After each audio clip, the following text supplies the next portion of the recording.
성도 여러분 안녕하십니까? 2024년 5월 17일 금요 새벽 말씀 함께 나누겠습니다. 함께 나누실 하나님 말씀은 누가복음 8장 9절에서 25절까지입니다. 본문은 사마리아 성에 나타난 성령의 역사와 마술사 시몬에 대한 기록이 소개되고 있습니다. 본문을 통해서 성도는 하나님만을 높이며 성령 충만 받음에 대해서 묵상하겠습니다. 첫째 묵상의 내용은 성도는 하나님의 영광을 높이는 자라는 것입니다.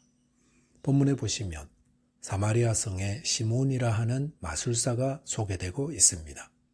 9절에 보시면 그는 마술로 사마리아 백성들을 놀라게 하며 자칭 큰 자라 한다고 했습니다. 마술은 눈속임이지만 마술을 행하는 자를 대단한 사람처럼 보이게 만듭니다. 그래서 시몬도 사마리아에서 자칭 큰 자라 하며 사람들도 그를 가리켜 크다 일컫는 하나님의 능력이라 부르며 오래도록 그를 따랐다 하였습니다.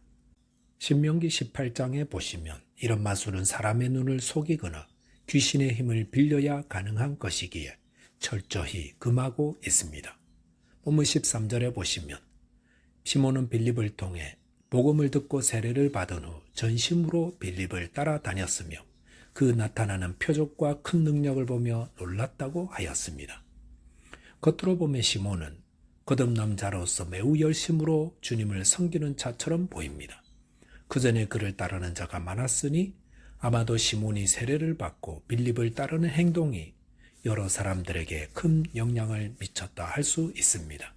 하지만 그런 모습이 참 회개를 증명해 주는 것은 아니었습니다.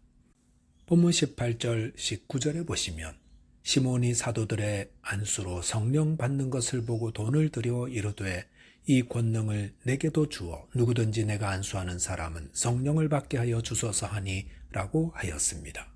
시몬은 빌립을 통해 나타나는 표적과 또 사도들이 안수할 때 사람들이 방언하고 예언하는 성령의 은사 받는 것을 보고 크게 놀랐던 것 같습니다. 그것은 자신이 행하는 마술과는 차원이 다른 것이었습니다.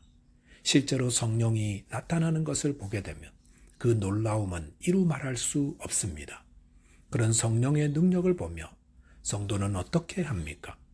이 능력과 은혜를 베푸신 하나님께 감사하며 영광을 돌려야 합니다. 그런데 시몬은 다르게 했습니다. 그는 베드로와 요한에게 돈을 내어 놓으면서 자신에게 그 능력을 달라고 요청하였습니다. 시몬은 왜 성령의 능력을 보며 돈을 들여서라도 자신이 안수하는 사람에게 성령을 받게 하고 싶었던 것입니까? 오늘 성경을 보니 그는 전에 마술을 통해 사람들에게 하나님의 능력이라는 칭송과 찬사를 받던 자라 하였습니다. 그런 자가 성령을 통해 자신의 유익을 얻으려 했다는 것은 시몬은 참 회개가 없었던 무늬만의 세례를 받았던 자였음을 보여주는 것입니다. 성도는 예수를 믿고 회개한 후에는 자신의 과거의 영광과 자랑은 다 버리고 오직 주님만 높이는 자로 삽니다. 에베소에도 마술하는 자들이 있었는데 그들은 바울을 통해 복음을 듣고 예수를 믿게 되자 그들이 가진 마술책을 모두 불살라 버렸습니다. 불살랐다는 것은 더 이상 되돌아보지 않겠다는 것입니다. 그것을 통해 주는 유익이 아무리 커도 더 이상 거기에 마음을 주지 않고 오직 하나님이 주시는 은혜를 기뻐하며 하나님을 높이겠다는 것입니다. 하지만 오늘 본문에 나오는 마술사 시몬은 비록 세례를 받고 열심으로 사도들을 따라다녔지만 여전히 자신을 주인으로 생각하며 세상의 영광과 자기를 드러내려는 유혹에 이끌려 성령의 역사를 자기 유익의 도구로 삼으려 했던 것입니다. 이런 시몬을 향해 본문 20절에 보시면 베드로가 이르되 네가 하나님의 선물을 돈 주고 살 줄로 생각하였으니 내 은과 네가 함께 망할지어다 라고 하였습니다. 그리고 22절에서 너의 이 악함을 회개하고 주께 기도하라 책망하였습니다. 성령의 은사를 포함해서 성도가 받는 모든 것은 하나님의 선물입니다. 그런데 그 선물을 주시는 것은 하나님의 영광을 높이기 위함입니다.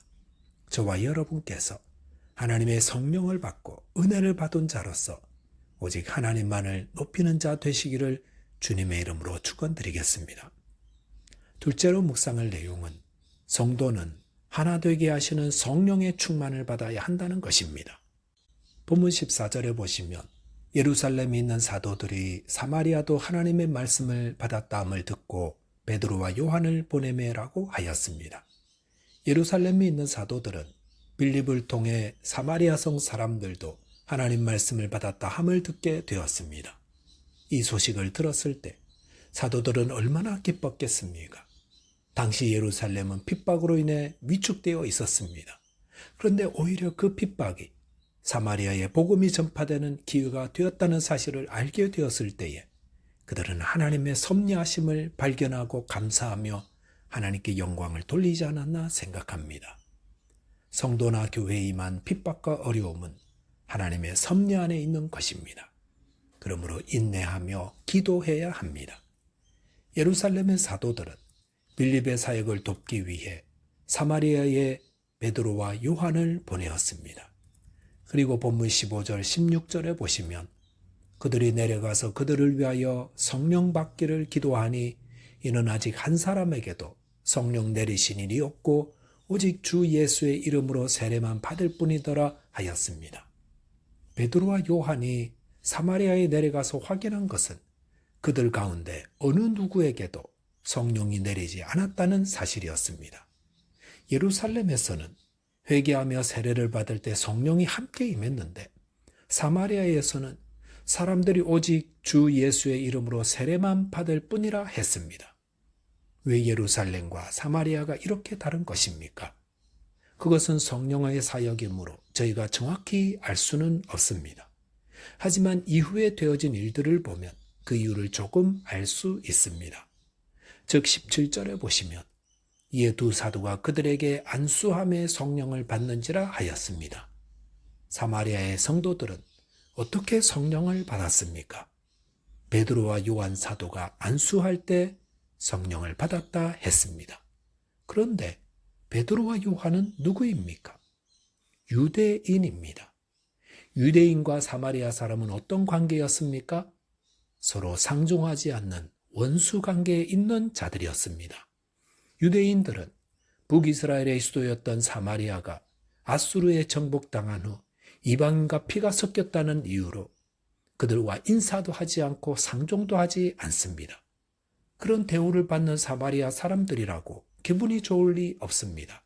그러니 너희만 잘났냐라고 하면서 사마리아 사람들도 유대인들을 멀리하였던 것입니다. 예수님이 사역하시던 때에 예수님이 사마리아 마을로 지나가시다가 배척을 당하신 적이 있었는데 이유는 딱 한 가지. 예수님이 유대인이었다는 이유 때문이었습니다. 이렇게 유대인들과 사마리아 사람들은 오랜 반목과 갈등의 역사를 가지고 있었습니다. 그런데 사마리아 성 사람들이 하나님의 말씀을 받았다는 소식을 듣고 유대인 베드로와 요한 사도가 사마리아로 내려왔습니다. 그리고 상종도 않고 얼굴도 마주하지 않던 자들이었지만 사마리아 사람들의 머리에 손을 얹고 안수하였던 것입니다. 그러자 그곳에 성령의 역사가 나타났다는 것은 어쩌면 너무도 당연한 것이 아닌가 생각합니다. 성령은 화목해 하는 영입니다. 성령은 하나 되게 하시는 영입니다. 그렇기 때문에 베드로와 요한으로 하여금 사마리아 성도들에게 안수하게 하시고 성령이 그들 가운데 임하심으로 하나님의 뜻을 보이셨다 할 수 있습니다. 오늘 본문에 보시면 그토록 성령의 능력을 바라던 시몬은 저주를 받았습니다. 하지만 하나님의 말씀을 받은 자들이 서로 화해하며 하나 되는 곳에 성령의 역사가 나타났습니다. 성령을 받기 원하십니까? 그렇다면 하나님의 뜻대로 자신의 죄를 회개해야 합니다. 오래도록 반목하며 용서하지 못한 관계가 있다면 회개하고 다가가 화해의 손을 내어 밀어야 합니다. 그리고 예수 안에서 형제 자매됨을 확인해야 합니다. 모든 사랑과 화평함과 거룩함을 이루지 않고는 주님을 보지 못한다 하였습니다. 저와 여러분이 하나님의 뜻을 따라 모든 사랑과 화평함을 이루고 하나님 앞에서 거룩함으로 성령의 충만함을 입고 하나님께 영광 돌리는 자 되시기 바라겠습니다. 기도하겠습니다. 하나님 아버지, 저희는 감추어 주시고 오직 주님의 이름만을 높이는 자 되게 해 주옵소서. 또한 모든 사랑과 화평함으로 성령의 충만함을 입고 주님을 섬기게 해 주시옵소서. 예수 그리스도 이름으로 기도하옵나이다. 아멘. 오늘도 믿음 안에서 승리하는 저와 여러분 되시기를 바라겠습니다. 감사합니다.